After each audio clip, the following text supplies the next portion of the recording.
আজকে চালাচ্ছি হচ্ছে রয়্যাল এনফিল্ড ক্লাসিক গান মেটাল গ্রে। বাইকটা কিলোমিটার 4,500-এর মতো কাছাকাছি আর কি। আর অলিগলি দিয়ে চালাইতেছি। আমি জাস্ট বাইকটা নিয়ে বাসায় আসছি, 2 কিলো চালায়া অ্যান্ড দেন হচ্ছে বাসায় থেকে হেলমেটটা নিলাম, তারপরে হচ্ছে হেলমেটে ক্যামেরা সেট করলাম অ্যান্ড দেন এই যে স্টার্ট দিলাম রাস্তায় বের হয়ে। আবার পায়ের মধ্যে হালকা গরম লাগতেছে, 4,500 কিলোর বাইক, হালকা গরম লাগতেছে মানে এই 2-3 কিলো চালানোর পর।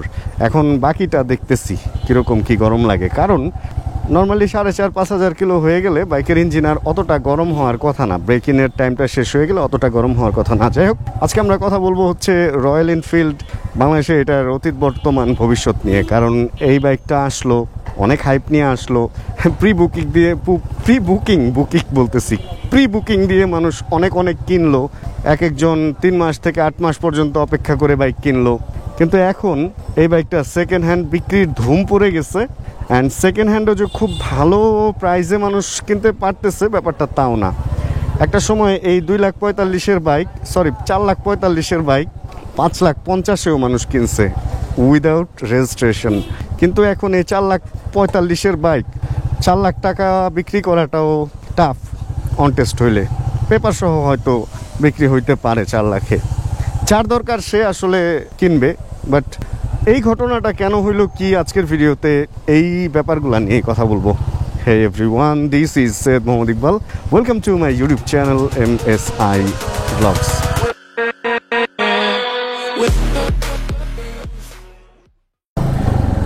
গতকাল আমার একটা ভিডিওতে এক ভাই একটা কমেন্ট করছে, কমেন্টটা আমার ভালো লাগছে। কমেন্টটা এরকম ছিল যে ভাইয়া বাইকটা আরেকটু ফাস্ট চালায়েন, এত স্লো চালাইলে আসলে দেখতে বিরক্ত লাগে। মূলত আমার ভিডিওতে আমি মোটো ব্লগ করি ঠিক আছে, বাট আমি হচ্ছে মেইনলি যেই জিনিসটাকে ফোকাস করি সেটা হলো আমি যেই ব্যাপারটা নিয়ে কথা বলতেছি। মূলত আমি হচ্ছে কথাশিল্পী বা ইনফরমেশন কালেক্টর অ্যান্ড ইনফরমেশন আপনাদের মধ্যে বিতরণ করার লোক। তো আসলে একটা সময় ছিল আমি অনেক ফাস্ট চালাইতাম, ওই লাইফটাকে আমার সার্কাসের মতো লাগে। সার্কাসে দেখবেন অদ্ভুতভাবে বাইকে বা যেভাবে হোক কিছু খেলা টেলা দেখাবে, ব্যাপারগুলো খুব রিস্কি হবে, মানুষ মজা পাবে এবং একটা সময় পরে ভুলে যাবে। বাট আসলে আমি সার্কাস দেখানোর জন্য আসিনি এই দুনিয়াতে যে আমি সেই বাইক চালাবো, সেই রেস করব, অনেক ফাস্ট চালাবো অ্যান্ড দেন কোনো এক সময় আমাকে আপনারা ভুলে যাবেন, ওই জন্য আসিনি। আমি আসছি কিছু ইনফরমেশন শেয়ার করব যেগুলা নিজের অভিজ্ঞতা থেকে নেয়া, এবং ওই অভিজ্ঞতাগুলো যাতে আপনারা নিয়ে আমি যে ধরাগুলা খাই সেই ধরাগুলা যাতে আপনার না খাইতে হয়, আমি এইভাবে চিন্তা করি, এই জন্য আমি ভিডিও বানাই। আমি সত্যি কথা সার্কাস দেখানোর জন্য বা ওভার স্পিড করে বা ফাস্ট চালায় ভিডিও করে একজনের আগে যায় ওটি মানে ওভারটেক করে নাম কামাইতে আসি নাই এই মার্কেটে। যাক, 3 কাটা তেল ছিল এখানে, এখন দেখাইতেছে ইমার্জেন্সি লাফাইতেছে। এটা কোন ধরনের কথা? সাইড স্ট্যান্ডে রাখলে তেল বেশি দেখায়, কিন্তু এখন আবার কম দেখাইতেছে, মানে ইমার্জেন্সি লাফাইতেছে। যদি বন্ধ হয়ে যায় এরকম ভারী একটা বাইক, মানে এটার নিয়ে আমি কেমনে কি করব? ট্যাঙ্ক খুলে আমার দেখতে হবে যে আসলে ট্যাঙ্কে তেল কতটুকু আছে। আচ্ছা, রয়্যাল এনফিল্ডের অতীতে আমরা একটু যাই। যখন বাংলাদেশে রয়্যাল এনফিল্ড লিগালি আসতো না, ইম্পোর্ট হইতো না, ওই টাইমে কিছু বাংলাদেশে টানা বাইক কিন্তু আসে। টানা বাইক নিয়ে ছোট্ট একটু কথা বলে নিই আগে। টানা বাইক নর্মালি বাংলাদেশে যেগুলো আসে এগুলো ইন্ডিয়া থেকে, কারণ বাংলাদেশের সব পাশেই হচ্ছে ইন্ডিয়ার বর্ডার। একটু বার্মা আছে, কিন্তু বার্মা তো আর বাইক বানায় না। তো ইন্ডিয়ার ওই বাইকগুলাই ইলিগালভাবে আসাকে আমরা টানা বাইক বলি আর কি। ওই বাইকগুলোই বাংলাদেশে টানা আসতো। অনেকে দেখা যায় জাপানি বাইক টানা কিনতে চায়, বাট জাপানি বাইক ইন্ডিয়ায় তো আসে মানে ইম্পোর্ট হয়ে, ওইখান থেকে এখানে আনতে পারেন হয়তো। জাপান থেকে ইন্ডিয়া আনলেন, ইন্ডিয়া থেকে দেন বাংলাদেশে ঢোকানোর একটা ওয়ে করলেন, বাট ওটা হয় না আসলে। টানা টেকনিকটাই ইন্ডিয়ান বাইকগুলাই আসলে ইলিগাল পথে বাংলাদেশে পাঠানোর জন্য একটা সোর্স আছে। এই হচ্ছে টানা বাইকের কাহিনী। তবে টানা বাইকে আমরা থাকবো না, আমরা এখান থেকে বেরোবো অ্যান্ড বের হওয়ার পর আমরা রানা বাইকে যাব, মানে যে বাইকটায় রানা আছে এই বাইকটা নিয়ে কথা বলবো। তো রয়্যাল এনফিল্ডের অতীতে আমরা থাকি, জ্যামের মধ্যে ঘুরতে ঘুরতে এই কথা বলি। জ্যামে একটা রয়্যাল এনফিল্ডে বড় সমস্যা আছে, পা সামনে দিলেই ফুটপ্যাকটার মধ্যে পাটা লেগে অনেক ব্যথা পাওয়া যায়। এটা রেগুলার চালাইলে অভ্যাস হয়ে যায়, তখন পায়ে এমনি ছড়ায় ফেলা লাগে, মানে ফেলি আর কি। বাট হুটহাট অন্য বাইক থেকে আসলে বা বাইক পেছনে নিতে গেলে এটা একটা প্যারা হয়ে দাঁড়ায়। আরে ভাই, এই ঢুকছি এই বাইক নিয়ে এরকম চাপায় ঢুকতেও একটু আনইজি লাগে। এটার পিছনে আমার ঢুকতে হবে। রয়্যাল এনফিল্ডের অতীত নিয়ে কথা বলি তাহলে, চলেন শুরু করি। যখন বাংলাদেশে রয়্যাল এনফিল্ড ইম্পোর্ট হইতো না, ভাই এটার মধ্যে বাম্পার লাগানো, আমি আরেকটু হলে ওই গাড়িতে লাগাই দিতাম। বাম্পারের কথা তো মনেই ছিল না, এর আগে যেগুলো চালাইছি ওগুলো তো বাম্পার ছাড়া চালাইছি। বাম্পার মানে কিন্তু সামনে অনেক বড় ছড়ানো নিয়ে চালাইতে হবে, মানুষের গুতামুটা দিয়ে দিলে ব্যথা পাবে মানুষ, পরে বদদোয়া দিবে। হ্যাঁ, অতীত নিয়ে আর কথা বলতে পারতেছি না। রয়্যাল এনফিল্ডের অতীতের ব্যাপারটা হচ্ছে আমাদের দেশে আসতো না, আমরা সিনেমায় এই বাইকটা দেখতাম। সত্যি কথা কি, আমাদের সিসি লিমিটটা কম ছিল। আমাদের সিসি লিমিট কত ছিল? সিসি লিমিট ছিল অনলি হচ্ছে 150 বা 160, 165। তখন 350, মানে বেশি সিসির যা পাবো তাই মনে হইতো যে ওইটাই, মানে ব্যাপারটা এরকম, ধরেন কোনো একটা জঙ্গলে আপনি যা পড়ছেন, কোনো মানুষজন নাই, তখন কি মনে হবে আপনার জানেন? সুন্দর মানুষ হইতে হবে না, ভালো মানুষ হইতে হবে না, একটা মানুষ যদি এখানে পাই তাহলেই আমার চলে। ব্যাপারটা এরকম, একটা মানুষ আপনার দরকার। তা আমাদের ব্যাপারটা এরকম ছিল যে আমরা বেশি সিসির মানে যাই পাই ওইটাও আমাদের কাছে তখন একটা চাওয়া ছিল, বা ওইটা একটা ক্রেভিং, একটা চাহিদা, এরকম ব্যাপার ছিল। তো রয়্যাল এনফিল্ডের অতীতটা ছিল এরকম, মানে আমরা প্রচুর পিপাসার্থ ছিলাম যে রয়্যাল এনফিল্ড কবে আসবে, আমরা চালাবো। সেই জায়গায় যখন রয়্যাল এনফিল্ড আসবে, বাংলাদেশে কিন্তু মানুষের কাছে টাকা আছে ভাই। বাংলাদেশের সমস্যা হলো কি, সমতা নাই, মানে ইকুয়ালিটি নাই। কিছু লোকের কাছে প্রচুর টাকা, কিছু লোকের কাছে টাকা নাই বলতে গেলে, এই হচ্ছে ব্যাপার। আর যাদের কাছে টাকা নাই মনে করবেন তাদের কাছেই টাকা বেশি। তো ওই টাইমটা যখন বাংলাদেশে আসলো, দেখলেন যে প্রচুর প্রিবুক হইলো। রয়্যাল এনফিল্ড দিতেই পারতেছে না, এত প্রিবুক। ওরা অনেক কাহিনী কিচ্ছা কইরা, যাই হোক, এখন মোটামুটি দিতে দিতে দিতে দিতে চাহিদাটা পূরণ হয়েছে। আর ওই যে ওই অবস্থা হয়েছে, ধরেন মার্কেটে কিচ্ছু নাই, আপনি একটা পাইছেন, ওটা তো বিট করে মানুষ বেশি দামেই কিনবে। এজন্য এই 4.5 লাখ টাকার রয়্যাল এনফিল্ড 5.5 লাখ টাকাও মানুষ কিনে নিতেছিল ভাই। বুকিংয়ের পেপার কিনে নিতেছিল। একটা অন্যরকম হাইপ, সেই চাহিদা। এখন এই চাহিদা তো এক সময় শেষ হবে, তাই না? ওই চাহিদাটা এখন শেষ হয়েছে। এখন আপনি রয়্যাল এনফিল্ড খুব বেশি সময় লাগে না, আপনি শোরুমে গিয়েও কিনতে পারবেন চাইলে নতুন। তাহলে আপনি যদি নতুনই পান এবং পেপার করতে পারেন 16-17 হাজার টাকা দিয়ে, তাহলে আপনি কেন বেশি টাকা দিয়ে পুরানো কিনবেন? তাহলে আপনি পুরান কিনলে চিন্তা করবেন যাতে নতুনের চেয়ে আমি কমে পাই, বা আমার একটু লাভ থাকে, আমি চালায় বেচলে যাতে আমার খুব একটা লস না হয়। এজন্যই তো আপনি পুরাতন কিনবেন, তাই না? তাহলে তো নতুনই কিনবেন যদি লস খাওয়ারই শখ থাকে। তো পুরাতন কিনলে আমি কেন বেশি টাকা দিয়ে কিনবো? পুরাতন কিনলে আমি অলওয়েজ ট্রাই করব যে অল্প টাকার মধ্যে জিনিসটা কিনে ফেলার। এই জন্য রয়্যাল এনফিল্ডের দাম কমে গেছে। এখন যারা কিনছিল ওই টাইমে হাইপে, এর মধ্যে আমি একজন। আমি কিন্তু রয়্যাল এনফিল্ড দুইটাই কিনছিলাম। আমার এই ক্লাসিক গান মেটাল গ্রেও ছিল এবং আমার আরেকটা ছিল হান্টার।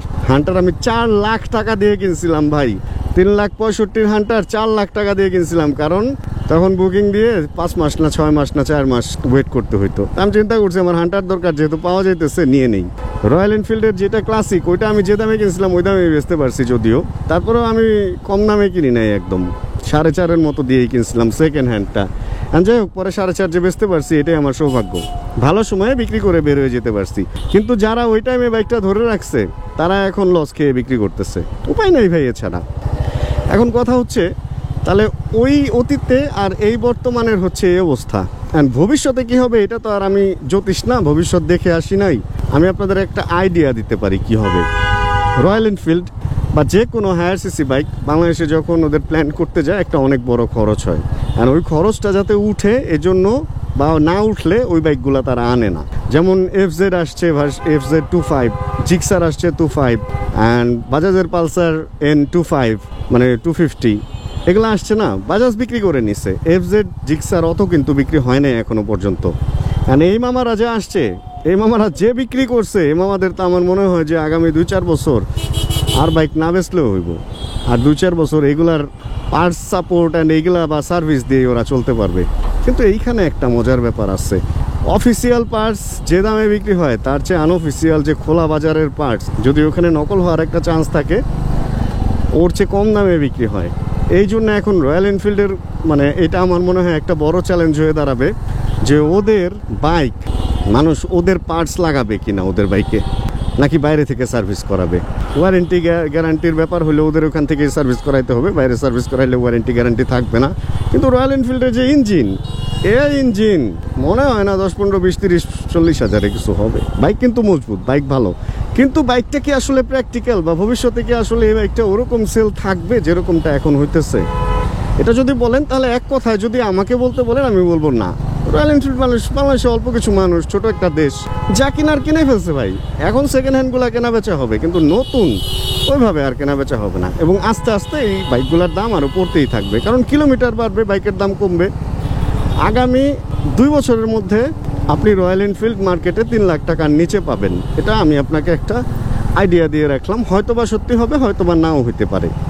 এই সমস্ত বাইক বা যে কোনো মডেল দেখেন অলরেডি মিটিওর যেটা ওটা কিন্তু ফ্লপ, ওটা খুবই কম সেল হয়। অলরেডি বুলেট যেটা ওটাও কম সেল হয়। অ্যান্ড এই ক্লাসিক আর হান্টারই টিকে আছে। কারণ কি হান্টার টিকে থাকার কারণ হচ্ছে ওইটা মোটামুটি বাংলাদেশের জন্য প্র্যাকটিক্যাল, একটা হায়ার সিসির একটা স্ক্র্যামলার ক্যাটাগরির বাইক, ঠিক আছে। আর এইটা ঠিক আছে কেন, এটা ওই যে পেছনের সিট মিট খোলা যায়, একটা স্প্লিট সিটের ব্যাপার আছে পেছনের, মানে একটা ক্লাসিকের যে রিয়েল ভাইবটা, রয়্যাল এনফিল্ডের ভাইবটা এই বাইকটার মধ্যেই দেয়। কিন্তু এই সেম ইঞ্জিনের সেম বাইক প্রায় বুলেট ওটা বাংলাদেশের মার্কেট পায় না এবং পাবেও না। আর মিটিওরের ব্যাপারটা সেম ইঞ্জিনে আরও বড়, ওটা বাংলাদেশের শহরে চালানোর বাইক কিনা। এখন বাংলাদেশে কে রেগুলার এক স্টেট থেকে আরেক স্টেটে যায়? এক স্টেট থেকে বেরোইতে আমাদের একদিন লেগে যায় বলতে গেলে, সেইখানে এক স্টেট থেকে আরেক স্টেটে যাওয়ার বাইক তো আমাদের দরকার নেই। কোনো ক্রুজার বাইক বাংলাদেশে মার্কেট পাবে না, কারণ হচ্ছে বাংলাদেশে ওরকম বড় কোনো রাস্তা নাই যে আপনাকে রেগুলার জায়গায় কাজ করতে হবে আর আপনার একটা ক্রুজার বাইক লাগবে। এই ধরনের কাজ যারা করে তাদের ওরকম ইনকাম থাকে এবং তারা গাড়ি নিয়েই চলাফেরা করে এক জায়গা থেকে আরেক জায়গায়, বাইক নিয়ে চলার মতো নাই। তো বাংলাদেশের প্রেক্ষাপটে মিটিওর মার্কেট পাবে না, বুলেট মার্কেট পাবে না, এই দুইটাই মার্কেটে থাকবে, তবে প্রাইস কমে যাবে সামনে আরও। এটা হচ্ছে আমার যেই দূরদর্শী চিন্তা ভাবনা বা যতটুকু আমি সামনের দিকে চিন্তা করে পাইছি ওই ব্যাপারটা। তবে এর ভুলও হইতে পারে, আবার রেগুলার সেল হইতেও পারে। তবে আমার যেটা মনে হয় কি আসলে রেগুলার যারা বাইক প্রয়োজনে বাইক চালায় যারা, তারা তো রয়্যাল এনফিল্ড কিনবে না। শখে যারা কিনছিল বেচা দিচ্ছে। কারণ দেখেন রেগুলার তেল খরচটা এটা একটা খুব গুরুত্বপূর্ণ ব্যাপার। একটা রয়্যাল এনফিল্ড 22 থেকে 27 কিলো পর্যন্ত আপনাকে দিবে পার লিটার।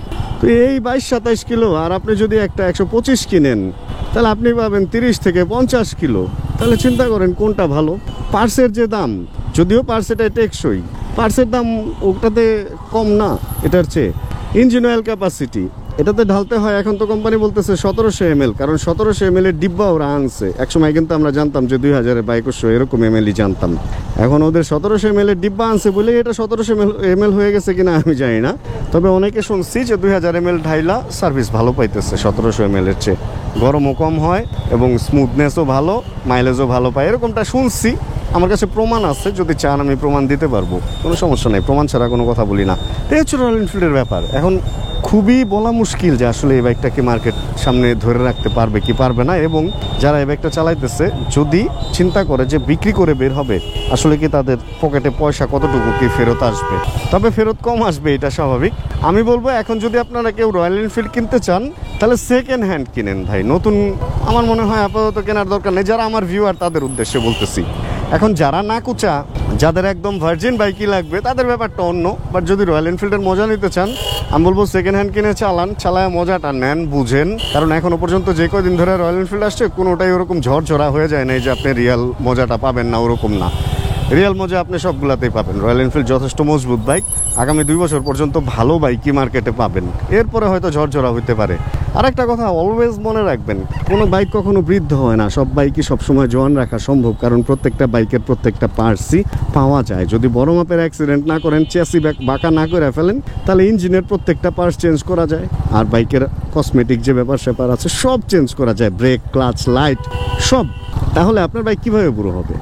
আপনি চেঞ্জ করে নিলেই আবার বাইক নতুন হয়ে যাবে। এজন্য বাইক এখনও ভালো আছে, পুরান কিনেন, চালান, বুঝেন। তারপরে যদি মনে হয় না আমি একটা ভার্জিন বাইক কিনে একদম লং টাইম ওটারে বউ করে রেখে দিব, আমার ভার্জিন মেয়েই লাগবে, তাহলে আপনি সেই ক্ষেত্রে আরেকটা নতুন নিয়ে নেন। তবে একটা জিনিস আমি বলবো ভাই, এই বাইকটা যদি চলে তাহলে যে শান্তি, বিশেষ করে এই ক্লাসিকটা, আমি অন্যগুলার কথা বলবো না, হান্টার আমার মজা লাগে না। এই ক্লাসিক যখন চাকা ঘুরে তখন যে মজা, এই ক্লাসিক যখন গড়তে পড়ে তখন যে মজা, এই ক্লাসিক নিয়ে যখন উপরে উঠতে যাবেন তখন যে মজা, এই ক্লাসিকে গিয়ার শিফট করতে গেলে জুতা নষ্ট হয় না, সার্বিক এই ক্লাসিকের মজা ভাই অন্যরকম। এইটা আমি আপনাদেরকে বলবোই, মানে যদি কিনেন একদম নিঃসন্দেহে আমি বলবো ক্লাসিক কিনেন। ক্লাসিক যদি কিনেন গান মেটাল গ্রে কিনেন, কারণ ওই স্পোকের চাকা কিনেন না, রাস্তায় একবার লিক হয়ে গেলে ঠেলতে যা মানে মাথার ঘাম পায়ে পড়ে যাইব। তো একটু দেখাইতে যায়, আপনার ক্লাস দেখাইতে যায়, ওই ক্রোম টোম রেড কি স্পোকের চাকা কিনলেন ঝামেলায় পড়তে পারেন ভাই। শোপিস যদি চিন্তা করেন তাহলে যা খুশি তা কিনেন, ক্রোম রেড কিনেন, ক্রোম ব্রোঞ্জ কিনেন, কোনো সমস্যা নাই। কিন্তু যদি চিন্তা করেন প্র্যাকটিক্যাল ব্যাপার স্যাপার, যে আপনি শহরে বা আপনি এটা নিয়ে রেগুলার চলবেন, তাহলে অবশ্যই আপনাকে অ্যালয় রিম নিতে হবে ভাই। অ্যালয় রিম না নিয়ে ভাই, আমি তো এই গাড়ির সাথেও প্রায় নিচের এই মালটা তো আমার হেভি ফাপড় দিতেছে। আমি কখনো বাম্পার টাম্পার লাগাই না তো কোনো বাইকে, আমার কাছে বাম্পার খুব বিরক্তিকর একটা জিনিস লাগে। বাট এই বাম্পার নাকি 8,000 টাকা দিয়ে লাগাইছে। আপনি এটা নিয়ে চিন্তা করেন, নর্মাল একটা বাইকের বাম্পার 1200 থেকে 3000 টাকার মধ্যে ভালো বাম্পার পাওয়া যায়, আর এই বাম্পার নাকি 8,000 টাকা একটা রড। ভাই এর চেয়ে তো গাড়ির বাম্পার মনে হয় কম দাম। তো এটা দিয়ে চিন্তা করেন, এই যে লুকিং গ্লাসগুলো, এগুলো খুলে যদি আপনি এইখানে যেগুলো আছে ওইগুলো লাগান, মানে বার এন্ড লুকিং গ্লাস যদি লাগান, তাহলে কি হবে আপনার সাথে জানেন কি হবে? আচ্ছা, গিয়ার শিফট ইন্ডিকেটর নাই এটাতে? কয় নাম্বার গিয়ার আছে দেখা যায় না? ছি রেনো নিচ্ছি, নিউট্রাল দেখা যায়, কিন্তু গিয়ার কয় নাম্বারে আছে এটা কই দেখা যায়? দেখতেছি না তো। আচ্ছা হইলো, এতদিন চালাইছি, এখন এসে ভুলে গেছি। অবস্থাটা চিন্তা করেন। তো এই গ্লাস যদি বার এন্ডের এটা লাগান, এই হ্যান্ডেল বারের এন্ডে 14,000 না 15,000 প্লাস, তাহলে চিন্তা করেন অবস্থাটা। আমি গেছিলাম, যা বলছিলাম ভাই আমি যদি কোনো কারণে এটার বাল্ব বদলাই, মানে হেডলাইটের বাল্ব, তাহলে কি ওয়ারেন্টি বাদ হয়ে যাবে? এখন ভাই ওরা স্বীকার করবে কি না করবে আমি জানি না। আমাকে বলছিল এটার মধ্যে যদি আমি লাইট বদলাই, তাহলে ওদের কাছে সেই লাইট বদলাইতে হবে। আমি যদি নিজে নিজে আমার পছন্দ মতো লাইট লাগাই, তাহলে নাকি এটার ইলেকট্রিক ওয়ারেন্টি, যেটা ওয়ারিংয়ের যে ওয়ারেন্টি, ওটা নাকি বাদ হয়ে যাবে। আরে ভাই এটা কোন ধরনের কথা? কিছু হইলে ওয়ারেন্টি বাদ। আমি পালসার বাজাজে জিজ্ঞেস করছিলাম যে আমি যদি RCBর ব্রেক লাগাই তাহলে কি ওয়ারেন্টি বাদ হয়ে যাবে? কয় হ, RCBর ব্রেক ক্লাস লাগাইলে ওয়ারেন্টি বাদ হয়ে যাবে। ভাই এটা কী ধরনের কথা? আমি ব্রেক চেঞ্জ করতে পারবো না, এটার জন্য ওয়ারেন্টির কি আছে? এটা ইঞ্জিন ওয়ারেন্টি বা এটার মধ্যে ওয়ারেন্টি, ওয়ারিংয়ের ওয়ারেন্টির কি আছে এখানে? তাই কোম্পানির এই সমস্ত গোরামির কারণে কোম্পানিগুলো না মার্কেটে আরও দুর্নাম হবে ওদের। এই ধরনের গোরামি যদি করতে চায়, খালি নিজের পার্সি বেচবা মামা, আফটার মার্কেট কিছু বেচতে দিবা না অফিসিয়াল বাইক কিনলে, এগুলা ঝামেলা ভাই। আমার তো মনে হয় রয়্যাল এনফিল্ডে যদি আমি অন্য কোম্পানির লুকিং গ্লাস লাগাই, তাহলে মনে হয় ওরা ওয়ারেন্টি বাদ করে দিব। ওদের ব্যাপারটা এরকম। জায়গা এই একটা বাইক, আমি বলবো মোটেও প্র্যাকটিক্যাল না, এটা যেমন সত্যি ঠিক ওরকম এই একটা বাইকের একটা ভালো দিকও আছে। একজন বসেন আর দুজন বসেন, ভাই এই বাইক আপনাকে কোনো জায়গায় তেল থাকলে থামাবে না, ধুমায়া চলবে ভাই, ধুমায়া চলবে। মানে তেল যতক্ষণ আছে, কিন্তু কথা হচ্ছে তেল তো একটু বেশি খায়, তেল বেশিক্ষণ থাকবে না, এই হচ্ছে সমস্যাটা। আপনি এই বাইক নিয়ে যদি রওনা হন, আপনার সাথে যদি 150 সিসি বাইকের বহর থাকে, সবচেয়ে বেশি তেলের পাম্পে আপনাকে যেতে হবে, কারণ আপনি ওদের প্রায় অর্ধেক মাইলেজ পাবেন। কারণ ওরা যেভাবে টানবে, ধরেন আমি যে বাইকটা চালাই MT-15, আমি যদি হাইওয়েতে যাই, ওটা নিয়ে আমি যদি উড়াধুরা টানি, তাহলেও আমি ওটার মাইলেজ 45-এর নিচে হাইওয়েতে নামাইতে পারবো না, যদি আমি গিয়ার শিফটিংটা ঠিক জায়গায় রাখি। আর আমি যদি 2 নম্বর 3 নম্বর গিয়ারে টানি, তাহলে তো আর ভাই মাইলেজ ড্রপ করবোই, এলো ব্যাপার। কিন্তু এইটা যদি ওটার সাথে টানতে যায়, ওটা ধরেন 45 পাবে, এ পাবে 25-এর নিচে, একদম আমি আপনাকে গ্যারান্টি দিলাম। আচ্ছা এখানে একটু থামি, বাইকটা একটু চতুর্দিক থেকে আপনাদেরকে একটু দেখাই যে আসলে স্পেশালিটি কি এটার। একটা সময় ছিল ভাই, এই বাইকের সাউন্ডের জন্য এই বাইকটা আমরা কিনতে চাইতাম, তাই না? এই বাইকের সাউন্ডটা ছিল অনেক বেশি সুন্দর। বাট এখন BS6 করে এটার সাউন্ডেরও পেছনটা পুরা মেরে দিছে, মানে বাইকের পেছন দিয়ে সাউন্ড বের হতো, ওটা মেরে দিছে। তো কিভাবে ভাই একটা জিনিস যদি জিনিসের মতোই না হয়, একটা রয়্যাল এনফিল্ড যদি ফাটাই না চলে, তাহলে কেমনে? আর আফটার মার্কেটই পাওয়া যায়, এক্সস্ট পাওয়া যায়, মিনি পাঞ্জাব লাগাইলে সাউন্ড বাড়ে, বাট ওটা ফ্রি ফ্লো। আর জিজ্ঞেস করছিলাম ওটা লাগাইলে কি হবে, বলছে ওইটা লাগাইলে ইঞ্জিন ওয়ারেন্টি থাকবে না। ভাই মজা নাকি? যাক, আজকে আমরা অনেকদিন পর একটা রয়্যাল এনফিল্ড দেখলাম, যেটা হচ্ছে মোটামুটি একটু ময়লা। এই বাইকটা এরকম ময়লা নর্মালি দেখাই যায় না। আচ্ছা এই বাইকটার কাহিনী তো বললাম না, এই বাইকটা একজন বিক্রি করে দিয়ে গেছে, অ্যান্ড শুভ ভাই কিনছে, বাইক ফেরির জন্য কিনছে। আমি নিয়ে একটু বেড়ে হয়ে গেছি যে আমাকে একদিন দেন, বাইকটা একদিন চালাই। বাইকটা 4,500 কিলো, লাগলে বাইক ফেরিতে থেকে কিনে নিতে পারেন। অ্যান্ড বাইকটায় নাম্বারও আছে, নাম্বার প্লেটই উঠানো আছে, 67 সিরিয়াল। এই বছর এই 5 মাসে কিনছে, মানে জুলাই আগস্ট 2 মাস বাইকের বয়স। হয়তো লং ট্যুর করছে, লং ট্যুর যেটা শখ ছিল ওই শখ মিটে গেছে, এরপরে বাইকটা বিক্রি করে দিছে। আচ্ছা আমরা যেটা করবো, এই বাইকের একটা ছবি তুলবো, পোর্ট্রেটে দিয়ে একটা সুন্দর ছবি তুলে আমরা এদিক থেকে বেরোবো। ও মা গো, মুতের রাজ্যে দাঁড়াইছি রে। ভাল লাগে দেখতে শুনতে, সব কিছুই ভাল লাগে, বাট ভাই ভাল লাগা দিয়ে কি হবে বলেন? শুধু ভালো লাগা দিয়ে কি চিরা ভিজবে? কিছু কিছু ব্যাপার প্র্যাকটিক্যালও হওয়া লাগে রে ভাই। এই বাইকটা জাস্ট ভালোই লাগে, বাট প্র্যাকটিক্যাল না। আরে সুন্দর একটা ছবি উঠ না রে ভাই। এই জীবন ভাই ফোন দিছে। এই জীবন ভাই কই? হ্যাঁ আমি এই যে এই চিড়িয়াখানার এই রাস্তায়। আমি বিএসবিতে আইছেন? আচ্ছা এই যে আমি ড্রোন স্টার্ট দিতেছি। ওকে। এই জীবন ভাই আসছে। জীবন ভাই যেন কি আরিফ ভাইয়ের সাথে লেনদেন আছে, আমারে বলছে থাকার জন্য, কি যেন কিনবে। বাইক কিনবে না ভাই, বাইক কিনলে আমি আগেই বলতাম যে জীবন ভাইয়ের বাইক কিনতে যাচ্ছি। আচ্ছা আজকের ভিডিওতে আমি খুব স্লো অ্যান্ড ধীরে ধীরে মজা করে কথা বলতেছি, কারণ আসলে জীবনটা অনেক এরকম স্লো অ্যান্ড মজারই হওয়া উচিত যদি আপনি এই বাইক চালান। আপনি যদি মনে করেন না খুব ফাস্ট আপনি একদম পাহাড়ে ভাঙ্গা ওই যে জাম্পটাম দিয়ে উঠবেন, ভাই এটা জাম্প দেওয়ার বাইক না। আপনি যদি মনে করেন যে একদম চিপা চাপা দিয়ে সবার আগে চলে যাবেন, ওইটার জন্য এই বাইক না। এটা হচ্ছে অনেকটা ক্রুজার টাইপের ফিল নিয়ে চালানোর বাইক। মানে আপনি একদম রিল্যাক্স, আপনার জীবন নিয়ে আপনার কোনো টেনশন নাই। আর টেনশন থাকলেও টেনশন করতে করতে এরকম ধীরে ধীরে চালাবেন, মানে হাই গিয়ারে লো আরপিএমে বাইক চালাবেন, তাহলে মাইলেজও ভালো পাবেন, 30-এর উপরে পাবেন আশা রাখি। আর যদি ওই যে ওগুলা করতে যান ভাই, সব দিকে লস। আর এই একটা বাইক যদি কোনো কারণে পড়ে, এটা মজবুত ঠিক আছে, এটা অনেক ভারী না, এটার ক্ষতিও কিন্তু ওরকম হবে। এটার জিনিসপত্রের দামও বেশি, বডির ভারও বেশি, যদিও জিনিসপত্র টেকসই, বাট নষ্ট হইলে ভাই টাকা তো ঠিকই যাবে, এ হলো ব্যাপার। যাক, এই বাইক নিয়ে আর তেমন কিছু আমার আসলে বলার নাই। আর সত্যি কথা কি, আমি দুইটা ইউনিট কিনা দুইটা একদিনে বিক্রি করে দিছি। আমার কাছে তো দেখছেন ভিডিওতে, দুইটা একদিনে কেন বিক্রি করলাম? আসলে এই বাইকটা আমার জন্য না, এটা আমি বুঝতে পারছি। এই বাইকটা মোটেও আমার জন্য না। এই টুকটাকে যে আজকে পাইছি চালাইছি এই জন্য ঠিক আছে, কিন্তু ভাই আমার রেগুলার লাইফে এই বাইক নিয়ে চলা আমার পক্ষে সম্ভবই না, এত ভারী একটা বাইক। এটা তো আরেকটা পয়েন্ট বললামই না, এই বাইক ঘুরাইতে ভাই যদি ঢালু মালুর মধ্যে পাহাড়ের মধ্যে কোনো কারণে বন্ধ হয় বা ঘুরানোর দরকার পড়ে, ভাই প্রচণ্ড কষ্ট পাবেন। এটা অত সহজ কোনো হ্যান্ডেল করার বাইক না। তো সার্বিক দিক চিন্তা করলে আমি বলবো নো ফর এই বাইক। আপনি যদি রেগুলার লাইফের জন্য যদি শখ চিন্তা করেন তাহলে অবশ্যই ইয়েস, শখের উপরে আর কিছু নাই। এটা টোটালি একটা শখের বাইক, মানে আপনার এটার প্রতি আবেগ থাকলে ঠিক আছে, কিন্তু বাংলাদেশে আবেগের জায়গাটাও আর ওইভাবে নাই কেন? আসলে এইটা এমন কমন হয়েছে ভাই, এমন ইউনিট বিক্রি হয়েছে, এত বিক্রি হয়েছে, তিতা হয়ে গেছে লেবু বেশি কষাইলে যেটা হয়।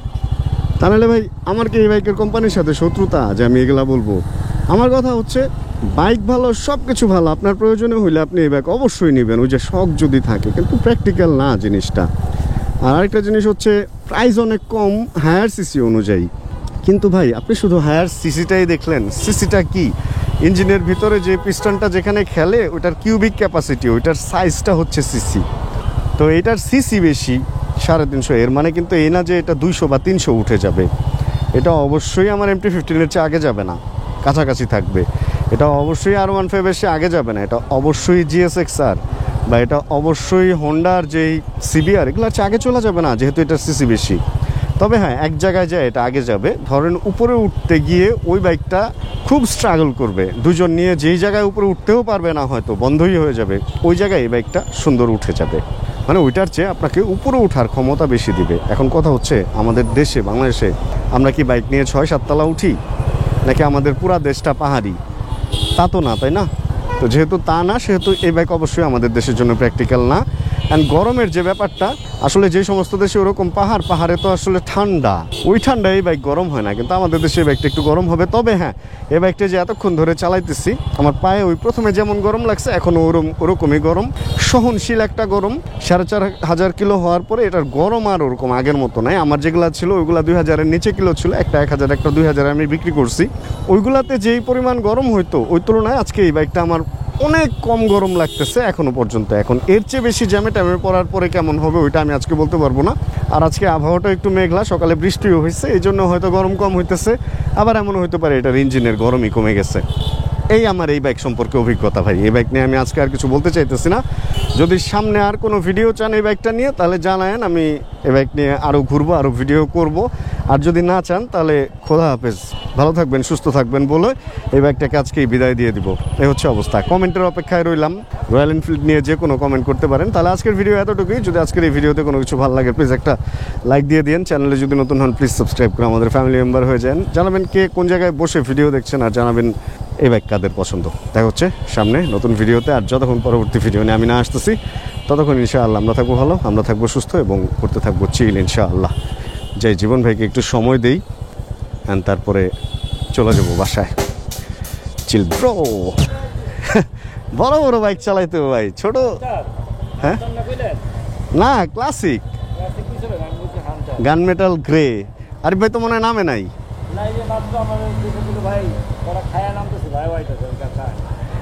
আচ্ছা তাহলে আচ্ছা উনি খাইতে খাইতে কি আমরা একটু খাই আসুম? চলেন আমরা একটু, আমি খাই নাই, আহেন উঠেন।